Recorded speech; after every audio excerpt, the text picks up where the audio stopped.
The Count of Monte Cristo.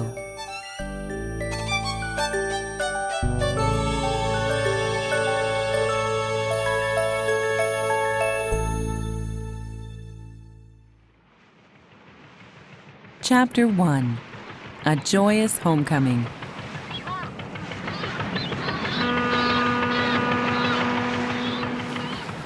One day in February 1810, the ship Pharaoh came into the French port of Marseilles.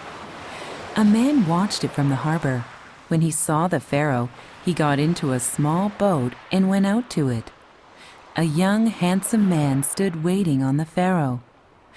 The older man in the small boat called out to the young man, "Is it you, Dantès? What happened to the captain?" "A very sad thing, Mr. Morel," answered the young man.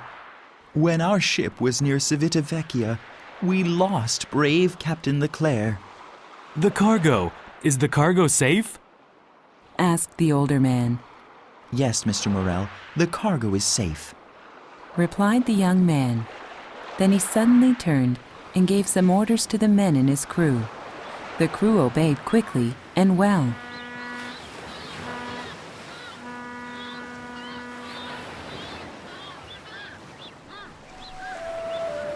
"But the poor captain," said Dantès. Yes, tell me about the captain." Said Morel. "Did he fall overboard?" "No, sir. He died of a fever a few days after we left Naples." Dantès said as his eyes watched the crew. "Now, please excuse me, sir. I have to help the men with the ship. Please come on board with Danglars.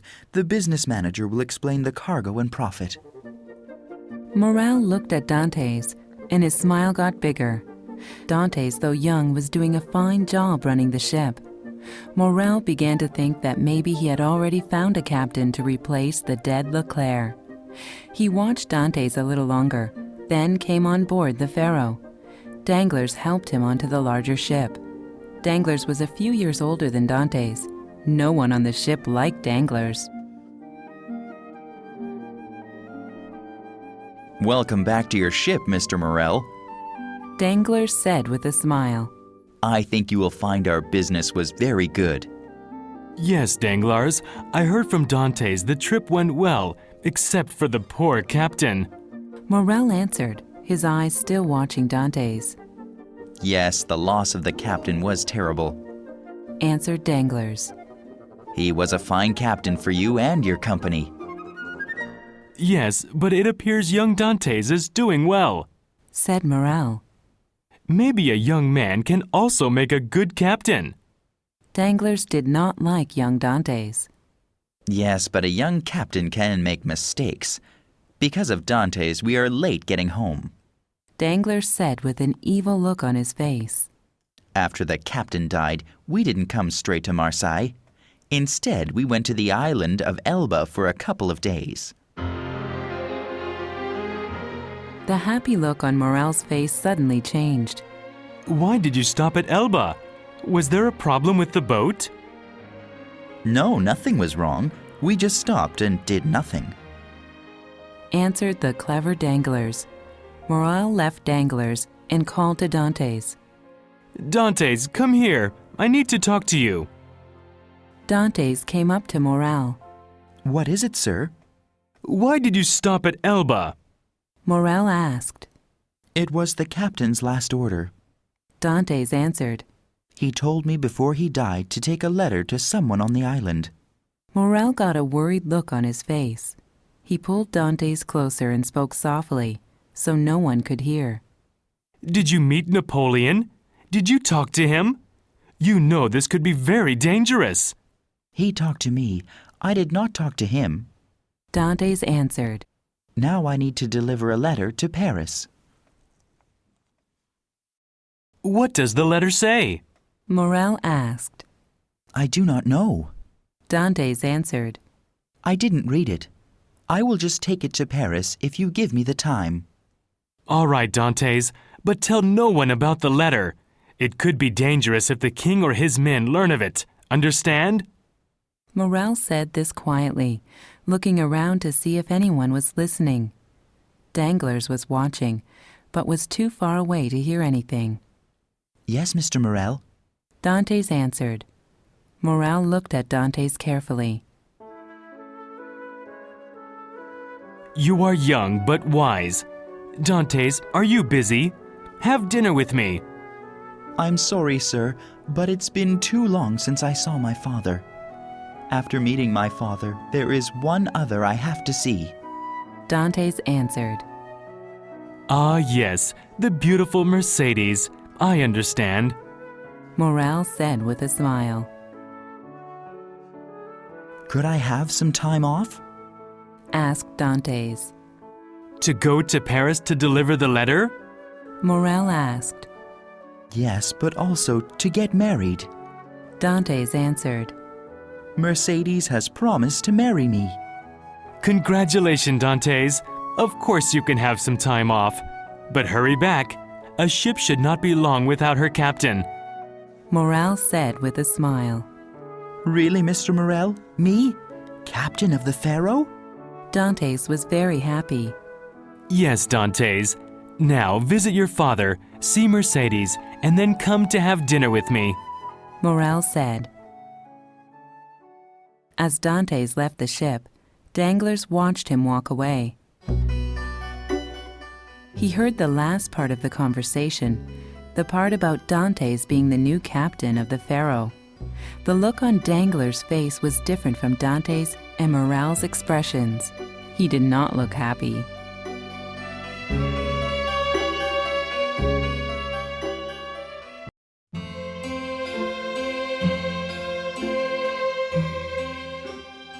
Chapter 2.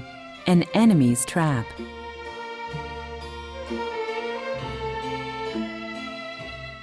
Dantès walked quickly to his father's small house. Son, you're home! Dantès' father lived alone, and he was happy to see his son. I have good news and bad news, father, said Dantès. Captain Leclerc is dead. He died before we came home. That is bad news, my son. He was a good man and a good captain, said the old man. But what is the good news? Father, I feel bad to say it now, so soon after Captain Leclerc died. But I am to become captain of the Pharaoh. Dantès said. That is great news, son. You will make an excellent captain. Dantès' father said proudly. Thank you, Father, but now please excuse me. I must go visit someone else. Ah, yes. Dantès' father said. Have a good visit with your new wife.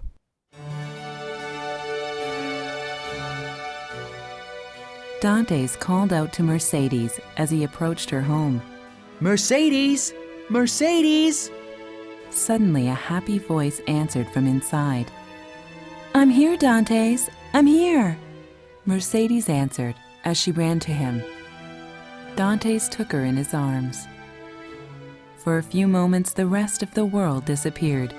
The two lovers only knew each other, but others knew of them. Sitting and drinking wine nearby was Danglars. He was busy trying to think of a plan. He did not want Dantès to be captain.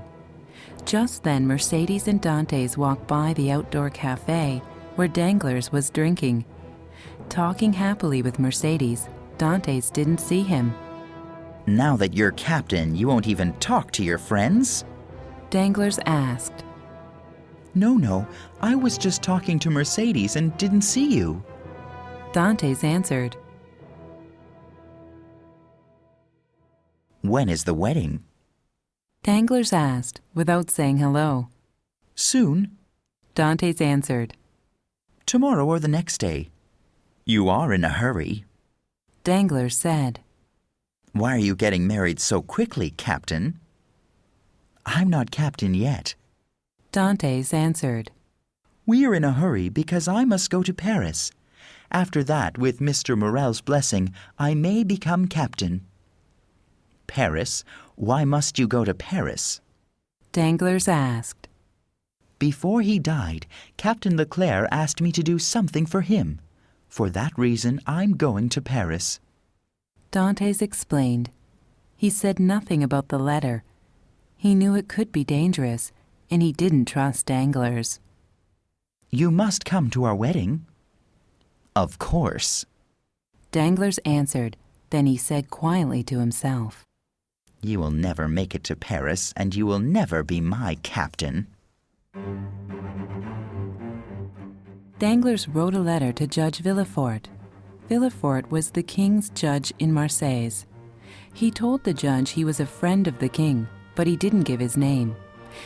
In his letter, Danglars gave the judge information about Dantès. He wrote that Dantès was an enemy of the king, and that Dantès had a secret letter from Napoleon for someone in Paris. He asked the judge to arrest Dantès and question him. He knew Dantès wouldn't lie to the judge.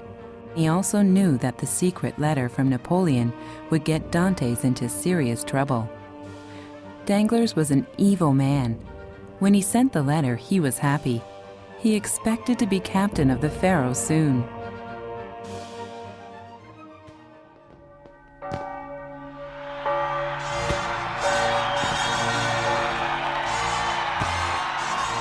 Two days later, Dantès and Mercedes had their wedding. Everyone was there: Morel, Danglars, and other friends and family. Suddenly, as the wedding finished, a police officer and 4 soldiers arrived.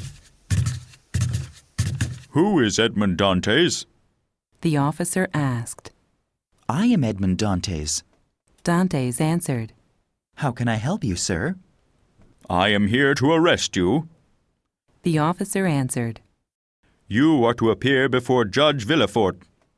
Everyone at the wedding was surprised. Danglars pretended to be surprised. But why? Both Morel and Dantès spoke at the same time. Everything will be explained at the court. The officer answered. Please come with me. Dantès left with the officer and the soldiers. He gave a last look at Mercedes. He promised her he would return quickly. He didn't see the smile on Danglars' face.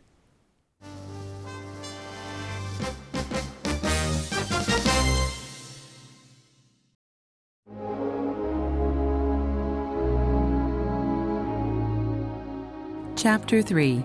Betrayed.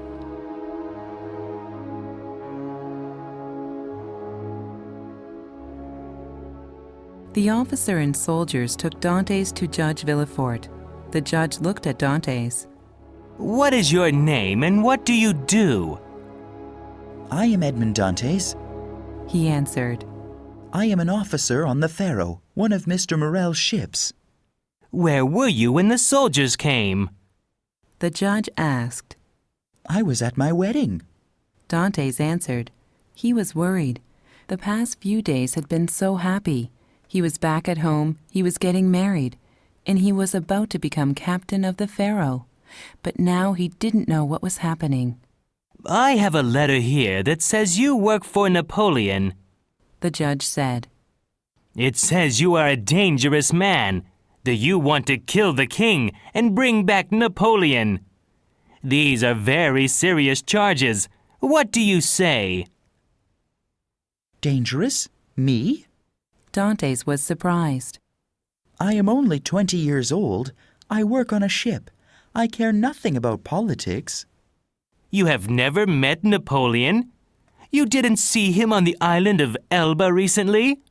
The judge asked. I did meet him. Dantès answered honestly.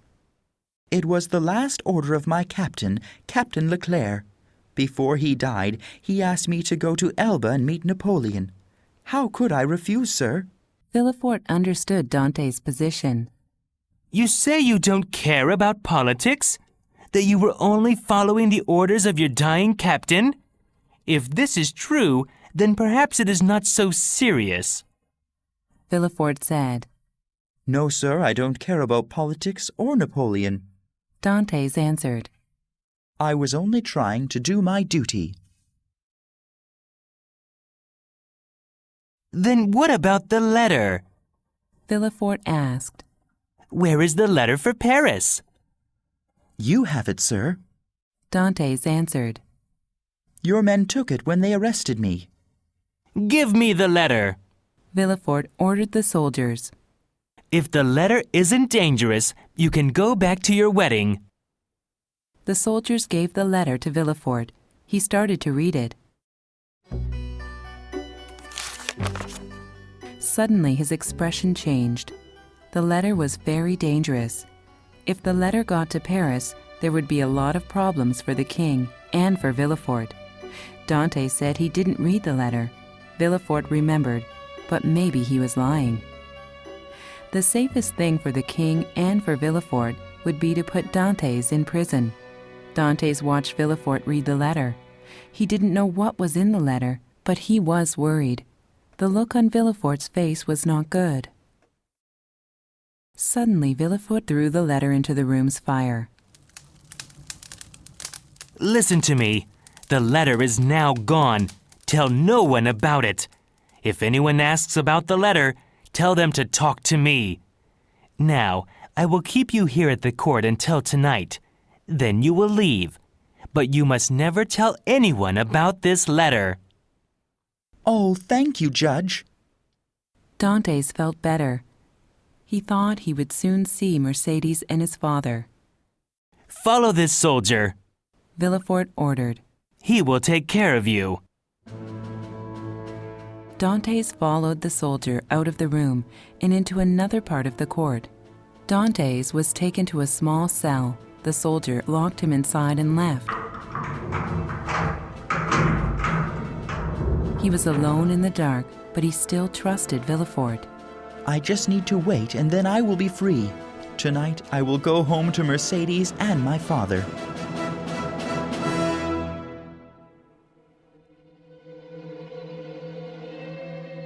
A few hours later, the soldiers returned. Now it was night. When the soldiers came, Dantès felt much better. Now he could go home. But instead, the soldiers took him to a small ship.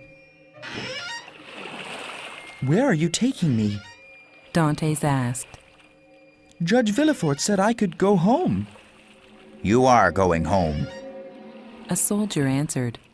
The prison on that island is your new home. Judge Villefort ordered us to take you there. Dantès knew the island where the soldiers were taking him. It was a very famous prison. It was only for the worst criminals and enemies of the king. Suddenly, he was very afraid. When Dantès arrived at the island, one of the prison soldiers came out to meet him. He took him to a small cell. Sleep here. He said. Dantès was alone. Will I ever leave this island? He thought. Will I ever see my father again? Or Mercédès? He was very, very sad. The next morning, the guard brought him some food. Prisoner, are you okay? The guard asked. I don't know. Dantès answered. I want to see the head of the prison. The guard laughed. If he wants to see you, he will call for you. If you want to see him, no one cares. Then the guard left. Every day was the same. The guard would come, give Dantès some bread and water, and ask if he was okay. After a while, Dantès stopped asking to meet anyone. How would he ever get out of this prison and off the island? Chapter 4. Number 37. Weeks passed, then months. Nothing changed until one day Dantès heard a strange sound below his cell. Scrape, scrape, scrape, came the sound from somewhere under Dantès. Another prisoner was trying to escape. He was digging out. Dantès touched the walls of his cell. The stone was old and soft. He looked around his cell for a tool. He picked up the water pot and dropped it. It broke into many pieces. He took the sharpest, strongest pieces and left the rest on the floor. Dantès waited until the guard came the next morning. I dropped the water pot. It was an accident. The guard promised to bring a new pot. He left without taking the pieces of the old pot. Dantès looked for a good place to start digging. He found a place behind his bed. He moved the bed and started to dig.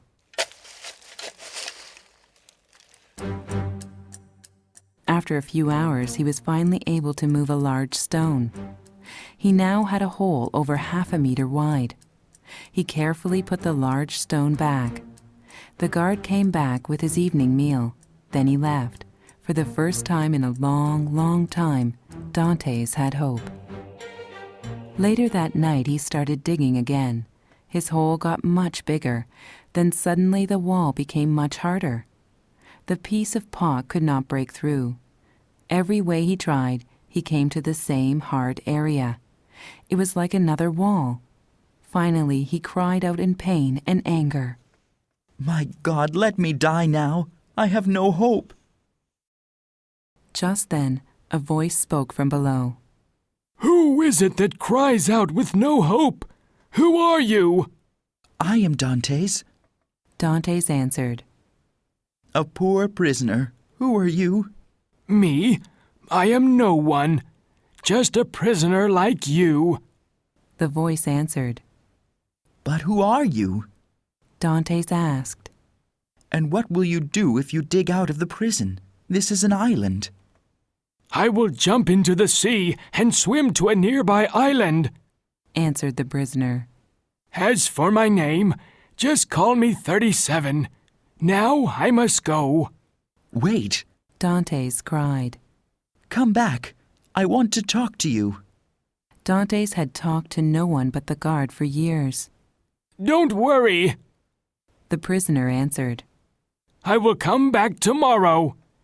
Tell no one of me or the digging. And the man stopped talking. The next morning, Dantès was sitting quietly in his room, wondering if the man would return. Then he heard a sound below him. It was prisoner 37. Dantès talked to the ground below. Can you hear me? I am here. Yes, I can hear you. The man answered. I know where you are. I will come to you. Some time passed. Dantès could hear 37 digging below him. Suddenly, part of the floor opened.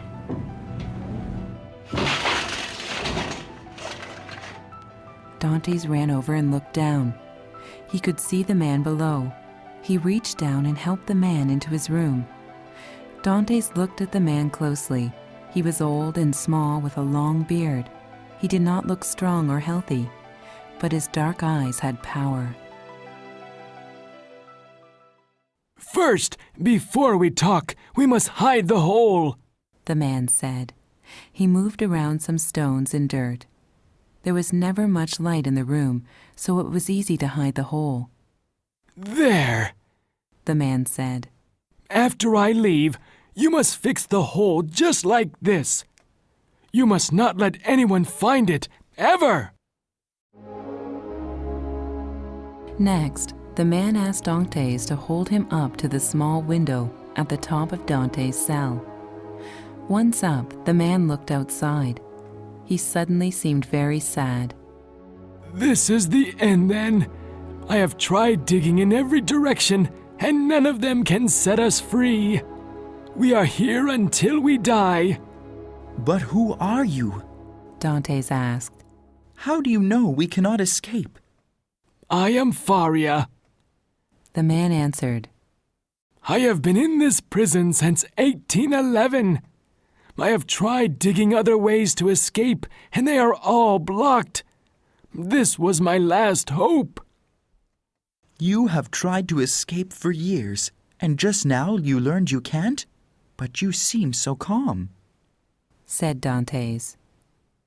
I can do nothing, Faria said. It is better to talk to my new friend and forget about the outside for a while.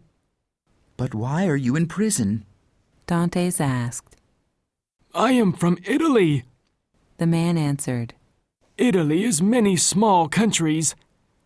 I wanted us to become a large, strong country, but my king betrayed me, and now I am in prison until I die. Dantès and Faria talked every day. Using the tunnel, they could go from cell to cell quietly. The guards only came once in the morning and once in the evening. Both of them wanted to escape, but knew it was impossible. They were just happy to have a friend.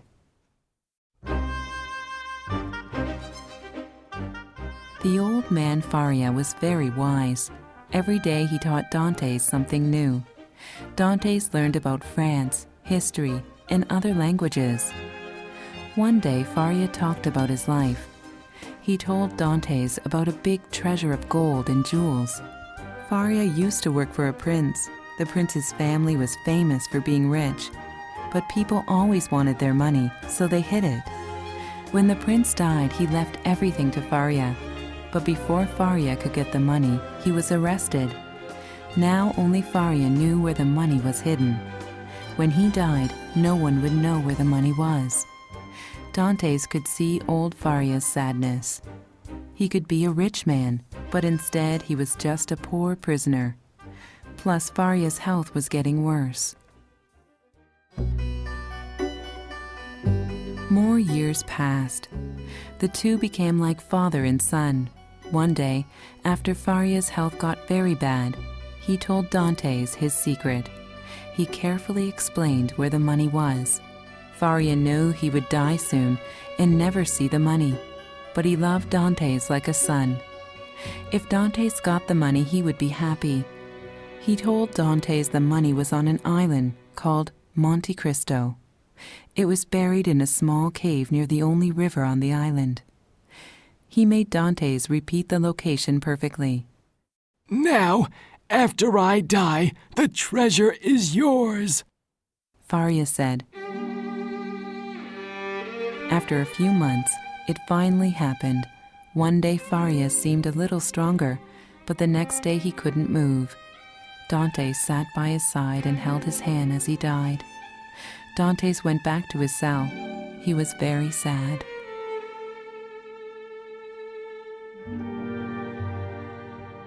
Later, when the guard brought dinner, Dantès thought about Faria. What will they do to him? I must know. He opened the hole and went back to Faria's room. He waited just outside, listening through the stone. The old man finally died. One voice said. Yes, he did. Answered another voice. Take out the body tonight. A few minutes later, everyone left. Dantès went into the room. Faria's body was in a cloth bag. Dantès touched the bag sadly, then went back to his cell. Alone in his cell, Dantès was very sad. As he thought, he suddenly had a strange idea. His mind was thinking faster and faster now, but in his heart, he was unsure. After a long time, Dantès finally made a decision. He went back to Faria's room. He took a sharp piece of the pot with him. In Faria's room, he opened the bag with the body. He apologized to Faria, then took the body bag to his cell. He put Faria's body into his own bed and covered his face. If the guard came, he would think Dantès was sleeping. Then he ran back to Faria's room and climbed into the bag. Inside the bag, he held his sharpest piece of pot. Then he waited. It didn't take long for the guards to return. They picked up the bag and carried it outside. Once outside, Dantès could feel the cool sea air. He was very worried and very excited. After walking a few minutes, the guards dropped the bag on the ground. He could hear the sea below. Dantès felt the guards tying something to the bag. It seemed quite heavy. Then they picked up the bag and threw him into the air. He could feel himself falling very quickly. The sounds of the sea got closer until finally the bag slammed into the water.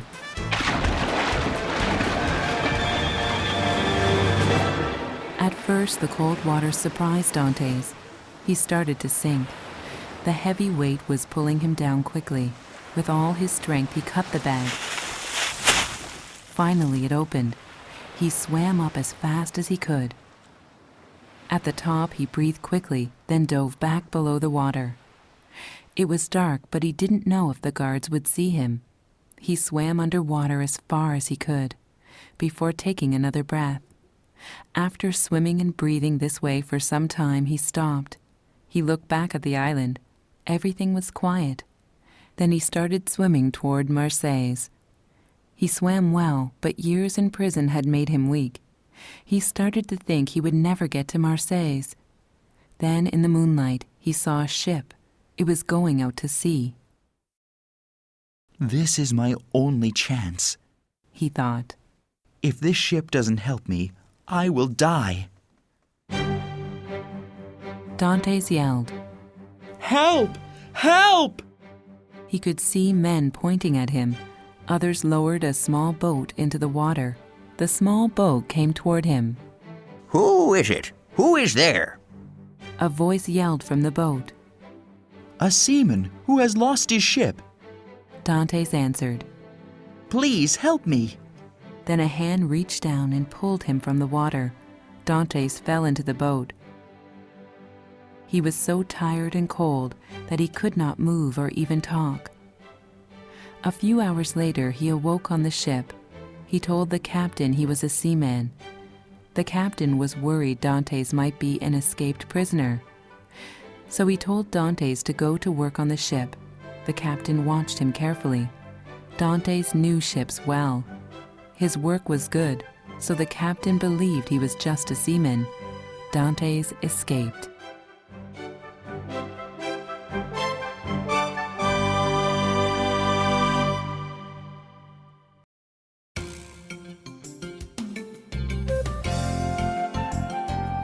Chapter 5. The Riches of Monte Cristo.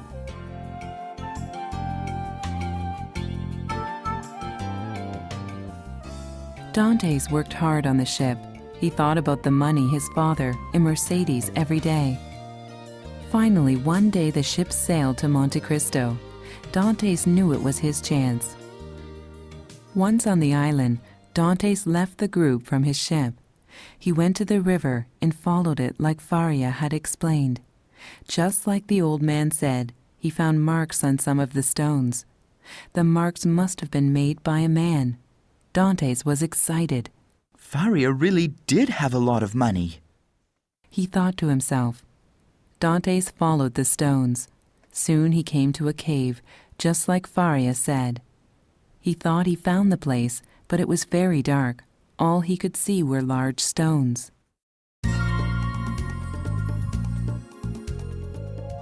Then Dantès remembered what Faria said. The treasure was covered. So he waited for his eyes to adjust to the dark.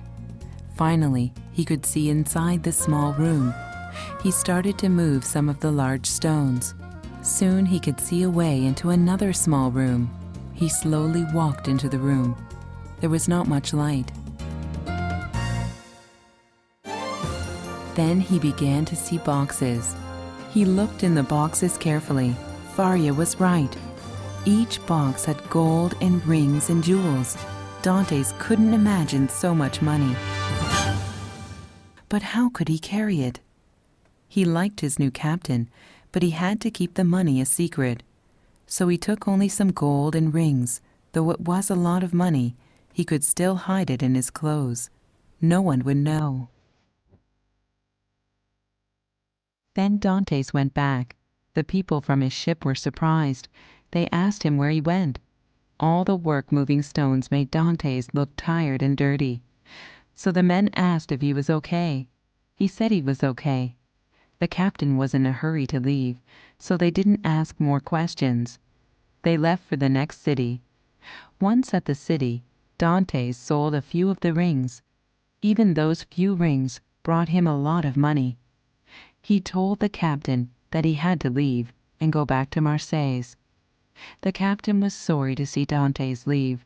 He thought Dantès was a good man. Next, Dantès bought some new clothes and a small boat he could sail alone. He took the new boat and sailed back to Monte Cristo.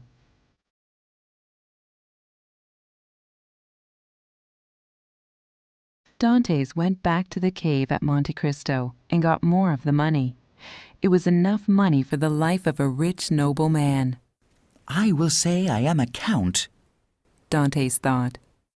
It's been many years since anyone in Marseille saw me. They will not know me. With the money in his new boat, Dantès sailed back to Marseilles. When he arrived back at the city, he tied up his new boat and went to the customs office. He knew the man working there, but the man did not know Dantès. What is your name? The customs officer asked. Monte Cristo. Dantès answered. I am the Count of Monte Cristo.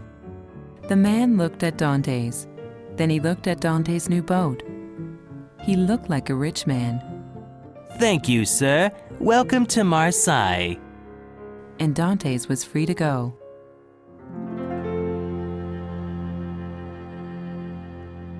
Back in his hometown, he found out that his father had died many years ago and that Mercedes had married her cousin and left Marseilles. Dantès was very sad. He was also angry about Danglars and Judge Villefort. He knew Danglars and Judge Villefort had done bad things to him, so he made a plan to get revenge. It was a long plan, but Dantès had a long time. His many years in prison had taught him patience. Plus, Faria had taught him many useful things about the world. His plan of revenge took many years. While Dantès was in prison, Danglars became very rich. Dantès' plan made Danglars very poor. While Dantès was in prison, Judge Villefort had become a famous judge. So Dantès used his plan to take the judge away from his job. In the end, Judge Villefort lost his mind and could not be a judge anymore. Faria's death brought Dantès both a new life and revenge.